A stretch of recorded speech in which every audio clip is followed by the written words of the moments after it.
এলাকা সিলেট ৫ জকিগঞ্জ খানাইঘাট এই অবহেলিত অঞ্চলের সবাইকে নিয়ে কাজ করে যাচ্ছেন।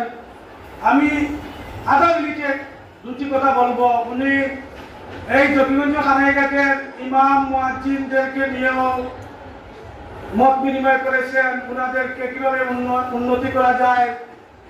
সেই রকম জকিগঞ্জ খানাইঘাটের শ্রমিকদেরকে নিয়েও উনি বিভিন্ন অনুষ্ঠানের মত বিনিময় আয়োজন করে গেছেন, কিভাবে শ্রমিকদেরকে আগে নিয়ে যাওয়া যায়, কিভাবে শিক্ষকদেরকে নিয়ে আগে নেওয়া যায়, ছাত্রছাত্রীদেরকে কিভাবে নিয়ে আগে নেওয়া যায়। তারই ধারাবাহিকতায় আজকের এই জকিগঞ্জে অবহেলিত নারীদেরকে আপনাদেরকে কিভাবে স্বাবলম্বী করা যায়, কিভাবে আগে নিয়ে যাওয়া যায়।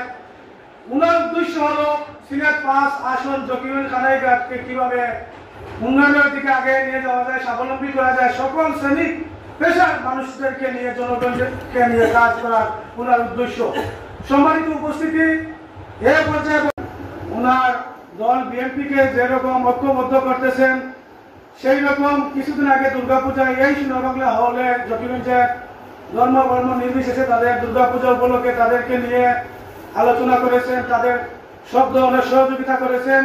এভাবে উনি দল মত নির্বিশেষে, ধর্ম বর্ণ নির্বিশেষে সকল শ্রেণী পেশার মানুষদেরকে নিয়ে এই সিলেট ৫ জকিগঞ্জ খানাইঘাট আসনে কাজ করে যাচ্ছেন।